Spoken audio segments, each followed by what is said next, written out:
राधे राधे दोस्तों, जैसा कि हम सभी जानते हैं कि जिसने भी इस मृत्यु लोक में जन्म लिया उसे एक न एक दिन इस शरीर को त्यागना ही है। और प्रकृति के इस नियम को पालन करते हुए जब जब भगवान विष्णु ने भी मनुष्य रूप में अवतार लिया तब तब उन्हें भी मनुष्य रूपी शरीर का त्यागना पड़ा। आज के वीडियो में मैं आपको भगवान विष्णु के राम अवतार से जुड़ी उस कथा के बारे में बताने जा रही हूँ जिसका वर्णन रामायण में पढ़ने नहीं मिलता। अर्थात मैं आपको बताऊंगी कि भगवान श्री राम ने किस तरह इस मृत्यु लोक को त्यागा। साथ ही आपको ये भी बताऊंगी कि माता सीता के धरती में समा जाने के बाद प्रभु श्री राम कितने वर्षों तक धरती पर रहे। तो दोस्तों, वीडियो में आगे बढ़ने से पहले आपसे एक विनती है कि आप मेरी वीडियो को एक लाइक और मेरे चैनल को सब्सक्राइब कीजिएगा। तो चलिए दोस्तों, वीडियो में आगे बढ़ते हैं। प्रभु श्री राम के देह त्यागने से जुड़ी प्रसंग का वर्णन पद्म पुराण में पढ़ने को मिलता है। पद्म पुराण के उत्तराखंड में वर्णित कथा के अनुसार जब माता सीता धरती में समा गई तब प्रभु श्री राम सहित सारे सदस्य शोक में डूब गए और लवकुश के साथ वापस अयोध्या में लौट आए। फिर कुछ समय बाद देवी सीता के शोक से तीनों माताओं का देहांत हो गया और वे अपने पति दशरथ के पास स्वर्गलोक चले गए। देवी सीता और माताओं के चले जाने के बाद प्रभु श्री राम कठोर ब्रह्मचर्य व्रत का पालन करते हुए लगभग 11,000 वर्ष तक अयोध्या पर राज करते रहे। उधर ब्रह्मलोक में ब्रह्मदेव को जब ये ज्ञात हुआ कि भगवान विष्णु जो इस समय राम अवतार के रूप में धरती लोक में निवास कर रहे हैं उनका समय पूर्ण होने वाला है, तो उन्होंने कालदेव को बुलाया और उनसे कहा, हे कालदेव, तुम्हें तत्काल धरती लोक जाकर प्रभु श्री विष्णु को जो इस समय राम अवतार के रूप में अयोध्या नगरी में निवास कर रहे हैं उन्हें संदेश देना होगा कि धरती लोक पर उनका समय पूर्ण होने वाला है और उन्हें अपने धाम अर्थात वैकुंठ वापस आना होगा। ब्रह्मा जी की बातें सुनकर कालदेव बोले, हे परमपिता, आपके आज्ञा का पालन होगा। मैं इसी समय जाकर प्रभु श्री हरि को ये संदेश कह देता हूँ। फिर कालदेव ने ब्रह्मा जी को प्रणाम किया और धरती लोक के लिए निकल पड़े। धरती लोक पहुंचकर कालदेव एक वृद्ध संत का रूप धर लिया। फिर लोगों को पूछते हुए वे अयोध्या राजमहल के द्वार पर पहुंचे और सैनिकों से कहे कि मुझे अयोध्या नरेश श्री राम से मिलना है। फिर सैनिकों ने जब श्री राम को बतलाई तब राम बोले, जाओ और उन्हें सम्मान के साथ मेरे पास लेकर आओ। प्रभु की आज्ञा पाते ही सैनिक द्वार पर खड़े उस वृद्ध संत को उनके पास ले आए। ये देख श्री राम ने उन्हें प्रणाम किया और फिर उन्हें आसन पर बिठाया। जिस कक्ष में ये सब हो रहा था वहाँ लक्ष्मण जी भी उपस्थित थे। रामचंद्र जी ने जब उस वृद्ध ब्राह्मण से पूछा, हे ब्राह्मण, मैं आपकी क्या सेवा कर सकता हूँ? ये सुन संत रूपी कालदेव बोले, हे राम, हमारी और आपकी बातें अकेले में ही संभव है, इसलिए अपने भाई लक्ष्मण को यहाँ से जाने की आज्ञा दे। साथ ही ये वचन भी दीजिए कि हम दोनों के बीच वार्तालाप को जो भी सुनेगा या फिर उसमें बाधा डालेगा उसे आप मृत्यु दंड देंगे। संत की बातें सुनकर प्रभु बोले, ऐसा ही होगा। और फिर उन्होंने लक्ष्मण को उस कक्ष से बाहर जाने को कहा। साथ ही ये आदेश दिया कि वो कक्ष के दरवाजे पर पहरा दे।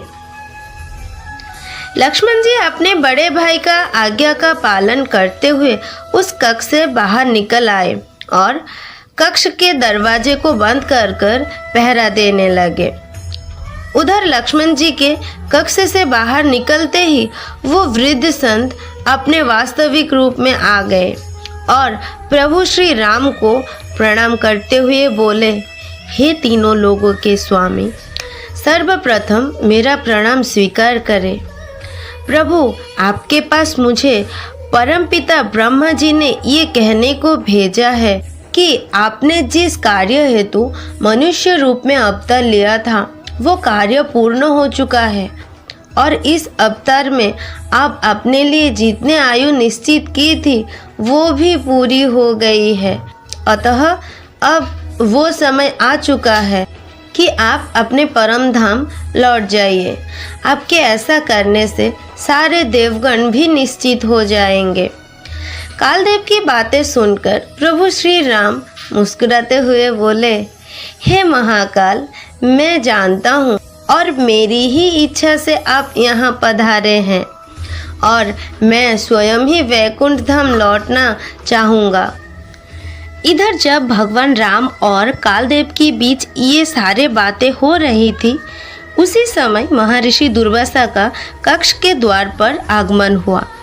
महर्षि दुर्वासा को आया देख लक्ष्मण जी ने उन्हें प्रणाम करते हुए बोले, हे महर्षि, मैं दशरथ पुत्र लक्ष्मण हूँ, बताइए मैं आपकी क्या सेवा कर सकता हूँ। तब महर्षि दुर्वासा बोले, हे दशरथ नंदन, तुम्हारा कल्याण हो। मुझे अयोध्या नरेश श्री रामचंद्र जी से तत्काल ही मिलना है। उन्हें जाकर इस बात की सूचना दो। दुर्वासा की बातें सुनकर लक्ष्मण जी बोले, हे भगवान, इसी क्षण आपका अयोध्या नरेश से मिलना असंभव है। यदि मेरी लायक कोई सेवा हो तो मुझे आज्ञा दे, मैं तत्काल ही आपका कार्य पूरा कर दूंगा। लक्ष्मण जी की बातें सुनकर महर्षि दुर्वासा क्रोधित हो गए। बोले, रे मूर्ख, मैंने कहा ना मुझे इसी समय श्री रामचंद्र जी से मिलना है।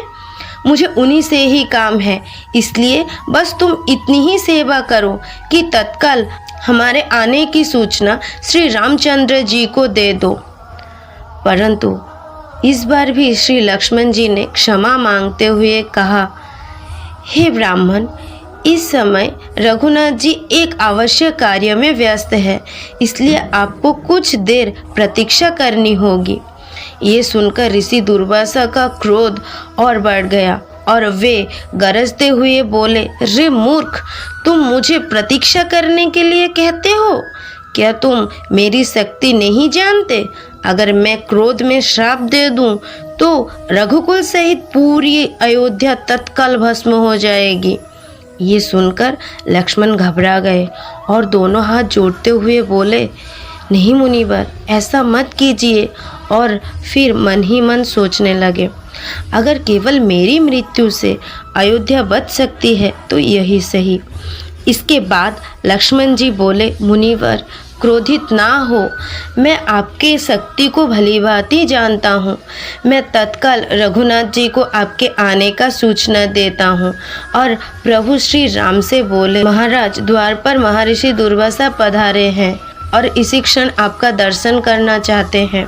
उधर लक्ष्मण जी को कक्ष में आया देख कालदेव उसी समय अंतर्ध्यान हो गए। उसके बाद प्रभु श्री राम लक्ष्मण जी से बोले, लक्ष्मण, तुमने ये क्या कर दिया? तुम मुझे सबसे प्रिय हो, लेकिन अब मुझे अपने वचनों का मान रखते हुए अब तुम्हें मृत्यु दंड देना होगा। अपने बड़े भाई श्री राम को चिंतित देख लक्ष्मण बोले, भैया, मैं विवश था क्योंकि महर्षि दुर्वासा अपने श्राप से अयोध्या को भस्म करना चाहते थे। इसलिए मैंने निश्चित किया कि अगर मेरी मृत्यु से अयोध्या बच सकती है तो वो ही सही। इसलिए मैं आपका आज्ञा का उल्लंघन किया, जिसके लिए भैया मैं क्षमा चाहता हूँ। फिर श्री राम लक्ष्मण से बोले, लक्ष्मण, महर्षि दुर्वासा को आदर सहित अंदर लेकर आओ। फिर महर्षि दुर्वासा और श्री राम के बीच कुछ देर बातें हुई और जब दुर्वासा राजमहल से चले गए तब श्री राम ने अपने सभासदों को बुलाया और अपने दुविधा के बारे में बतलाया। फिर कुछ क्षण विचार करने के बाद सभासदों ने कहा, महाराज, आप राजकुमार लक्ष्मण को परित्याग कर दे अथवा देश से निकाल दे, क्योंकि विद्वानों का मानना है कि परित्याग करना अथवा देश से निकाल देना दोनों मृत्युदंड की ही समान है। तब प्रभु श्री राम ने भारी मन से लक्ष्मण को देश से निकाल देने को कहा। उधर लक्ष्मण को देश निकाला देने के बाद पूरी अयोध्या में फैल गई। अयोध्यावासी आपस में कई तरह के बातें करने लगे, किंतु लक्ष्मण अपने भ्राता के वचनों का मान रखने के लिए राज्य से बाहर जाने के बजाय सरयू नदी में जल समाधि ले लिया और अपने वास्तविक रूप अर्थात शेषनाग के रूप में आकर परम धाम को चले गए। उधर जब इस बात का पता प्रभु श्री राम को पता चला तो वो दुखी रहने लगे और मन ही मन सोचने लगे कि पहले मेरी प्रिया सीता मुझे छोड़कर चली गई और अब मेरा सबसे प्यारा छोटा भाई भी मुझे छोड़कर चला गया, इसलिए मुझे भी अपने धाम को लौट के चले जाना चाहिए। उसके बाद उन्होंने अपने पुत्र वीर कुश को कुशावती और लब को द्वारवती राज्य का राजा बना दिया और स्वयं के जाने के बाद लोगों को बतलाए। उस समय भगवान श्री राम के अभिप्राय को जानकर विभीषण, सुग्रीव, जाम्बवान, हनुमान सहित सभी वानर उनके पास अयोध्या आ गए और प्रभु श्री राम के साथ वैकुंठ धाम जाने की जिद करने लगे। तब प्रभु श्री राम हनुमान जी से बोले, हे हनुमान, तुम मेरे साथ वैकुंठ धाम नहीं जा सकते, क्योंकि तुम्हें तो सृष्टि के अंत तक लोगों को मेरे नाम का महत्व बतलाना है और जाम्बवान जी, आपको भी द्वापर युग तक इस धरती लोक पर रहना होगा और जब द्वापर में मैं श्री कृष्ण के रूप में, क्योंकि तुम्हें तो सृष्टि के अंत तक लोगों को मेरे नाम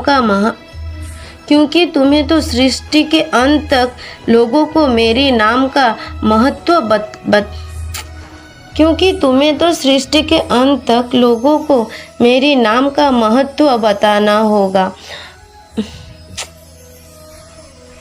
बताना है। उधर जब ये बात अयोध्या वासियों को पता चली तो वे आंखों में आंसू लिए प्रभु राम से अपने साथ ले चलने की विनती करने लगे। भक्तों के मन में अपने लिए इतना प्रेम देखकर प्रभु राम के आंखों में भी आंसू भर आए और उन्होंने सभी की विनती स्वीकार कर लिए और फिर अगली सुबह प्रभु श्री राम अयोध्या के नागरिकों के साथ सरयू नदी के ओर चल पड़े।